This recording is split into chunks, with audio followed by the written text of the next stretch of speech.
ఫాస్ట్గా వెళ్ళాలి. ఇక నా వాచ్ ఏది? నా వాచ్.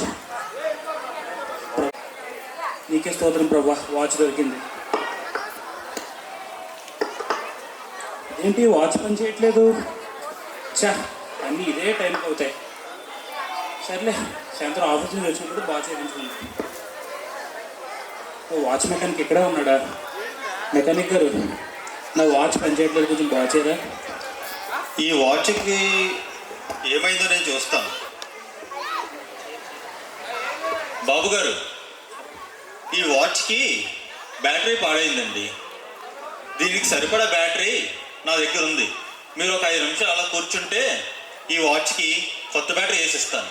సరే మెకానిక్ గారు, ఆఫీస్కి టైం అవుతుంది, కొంచెం ఫాస్ట్గా చేయరా? సరే బాబు. సర్లే, ఖాళీగా ఉన్నాం కదా, కాసేపు బైబిల్ చదువుకుందాం.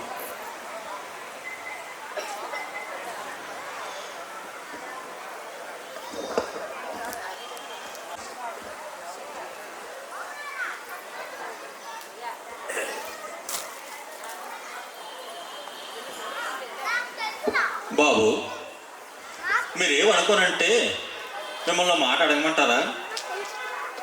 అడగండి. మీ చేతిలో ఉన్న పుస్తకం ఏంటి బాబు? దీన్ని బైబిల్ అంటారండి. ఓహ్, బైబిలా? నేను కూడా చాలాసార్లు చదివాను, కానీ అందులో ఉన్నది ఏమీ అర్థం అవ్వక పక్కన పడేశాను బాబు. అందులో అంత పెద్ద గొప్పగా ఏమి ఉండదు కదా, అందుకని. అవునా? మీరు దీంట్లో ఏం చదివారో చెప్పగలరా ఉదాహరణకి? ఉదాహరణ కంటే అదే బాబు, ఏది విత్తుతారో అదే కోయిదురు అనేసి బాబు చెప్పాడు కదా, అందులో పెద్ద విశేషం ఏముంది? ఎవరిని అడిగినా చెప్తారు, ఏ రైతుని అడిగినా దీని గురించి చెప్తారు, ఏది విత్తితే అదే కోస్తారని. అందులో ప్రత్యేకించి ఏముంది?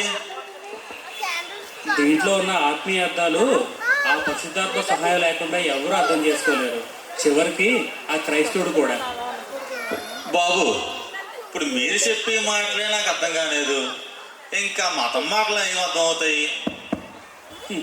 దీన్ని చాలామంది మతంలా భావిస్తున్నారు, కానీ ఇది ఒక మతం కాదు, ఇది ఆ యేసు ప్రభు దగ్గరికి చేరే మార్గం. ఈ మాటలు అర్థం చేసుకునే వారికి ఇదే మార్గం, ఇదే సత్యం, ఇదే జీవం. అయ్యో బాబోయ్, మీరు అన్నీ పెద్ద మాటలు చెప్పకండి అయ్యా. సరే కానీ ఇదిగోండి, మీ వాచ్ రెడీ అయిపోయినది, ఒకసారి చూసుకోండి. ఆ పని చేస్తుంది మెకానిక్ గారు. ఎంత అయింది? 60 రూపాయలు బాబు. అమ్మయ్యా, ఈ రోజుకి 60 రూపాయలు సంపాదించాను.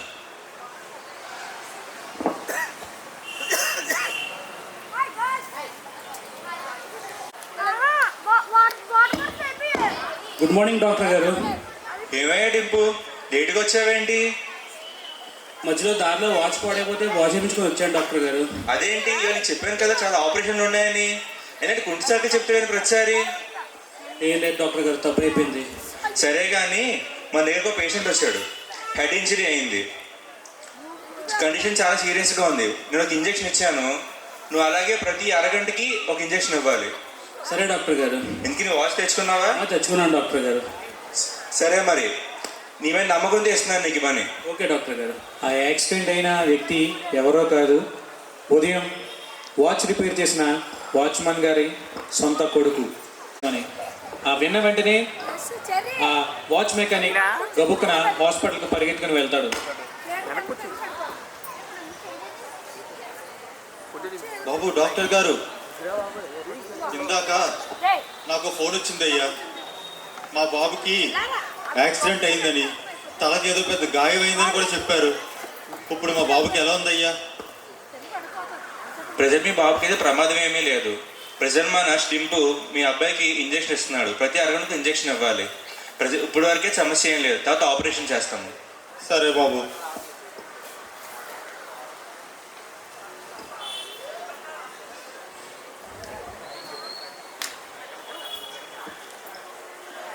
పేషెంట్కి కండిషన్ బాగోలేక ఇంజెక్షన్ సమయానికి లేట్ అవ్వడం వల్ల ఆ పేషెంట్ చాలా అపస్మారక స్థితిలో వెళ్ళిపోతారు. ఆ తర్వాత ఏం జరిగిందో మనం చూద్దాం. డాక్టర్ గారు, మీరు చెప్పిన పేషెంట్ ఉన్నారు కదా, ఆ పేషెంట్ లోపల పిచ్చి పిచ్చిగా కేకలేస్తూ అరుస్తున్నాడు డాక్టర్ గారు. అదేంటి అలా జరగదే? అసలు నేను చెప్పినట్టు టైంకి ఇంజెక్షన్ ఇచ్చావా నువ్వు? ఇచ్చేయండి డాక్టర్ గారు, మీరు చెప్పినట్టే ఇంజెక్షన్ ఇచ్చి 20 నిమిషాలు అవుతుంది. ఇంకో ఇంజెక్షన్ ఇంకో 10 నిమిషాల్లో ఇవ్వాలి. అదేంటి 20 నిమిషాలు అవ్వడం ఏంటి? ఆల్రెడీ టైం దాటి 10 నిమిషాలు అవుతుంది కదా. నేను తప్పుడు వాచ్ పెట్టుకొని వచ్చి తప్పుగా ట్రీట్మెంట్ ఇస్తే నీకేం పోయింది? వేలకు వేలు చేతులు తీసుకుంటున్నావు. ఏదో పోయి ఉంటుంది హాస్పిటల్ పేరు, మా పేరు. డాక్టర్ గారు, నేను ఆ యేసు ప్రభువుని నమ్ముకున్న బిడ్డని. నేను టైంకి చేయలేదంటే నేను ఒప్పుకోను డాక్టర్ గారు. నేను సరే ఇలా పేషెంట్ని చూద్దాం పద. బాబు,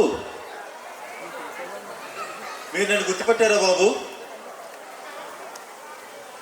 అదే బాబు, ఉదయం మీ వాచ్ పనిచేయలేదనేసి నా దగ్గరికి వచ్చి బ్యాటరీ అడిగారు కదా.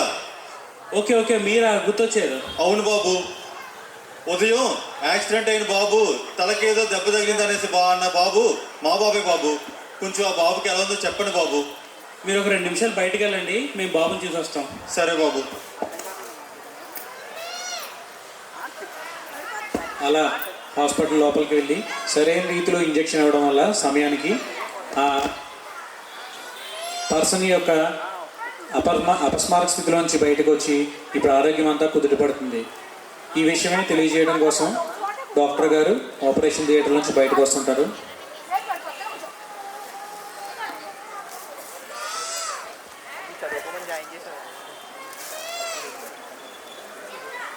బాబు, మా బాబుని చూశారు కదా బాబు, ఇప్పుడు మా బాబుకి ఎలా ఉందండి?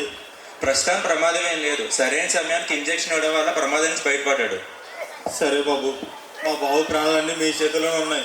కొంచెం జాగ్రత్తగా ఏదో చేయండి బాబు. సరే ప్రమాదం ఏం లేదు. బాబు, ఈరోజు ఉదయం ఈ బాబు గారి వాచ్ పని చేయలేదని నా దగ్గరికి వస్తే నేనేమో 60 రూపాయలు కక్కుర్తిపడి ఈయన వాచ్కి అయిపోయిన పాత బ్యాటరీ వేసి ఇచ్చాను. కానీ అదేమైందంటే ఇప్పుడు ఈ బాబు గారు ఆ వాచ్ పెట్టుకొని డ్యూటీ చేయడం వల్ల అది నా కొడుకుకి ఇవ్వాల్సిన ఇంజెక్షన్ వల్లే అది లేట్ అయిపోయి నా కొడుకు ప్రాణం మీదకి వచ్చింది. నన్ను క్షమించండి బాబు. సరే మనం సరైన సమయానికి వెళ్ళి ఇంజెక్షన్ ఇవ్వడం వల్ల బాబు ప్రమాదం నుంచి బయటపడ్డాడు. అలాగే తండ్రి కూడా మాకు నిజం చెప్పడం వల్ల మన నిజం ఏంటో తెలిసింది.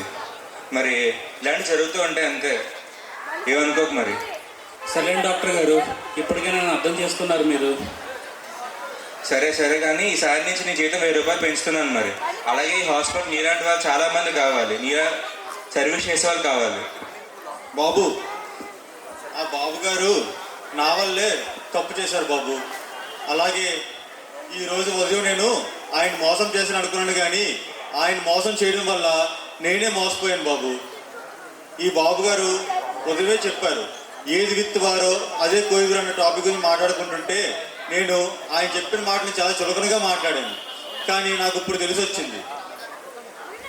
సర్లేండి బాబు, నువ్వు ఇప్పటికైనా తెలుసుకున్నావు యేసు ప్రభు గురించి.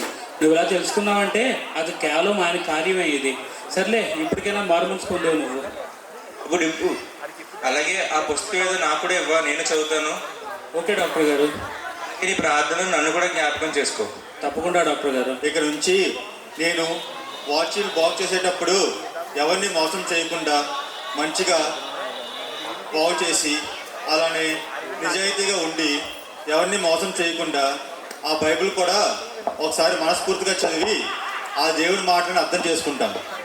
మనం ఏది విత్తుతామో అదే కోస్తామని తెలియజేయడానికి ఈ స్కిట్ ఒక అర్థంగా ఉపయోగపడుతుందని మా బీవైజేఎస్ వారు మీ ముందు ప్రదర్శించడం జరిగింది.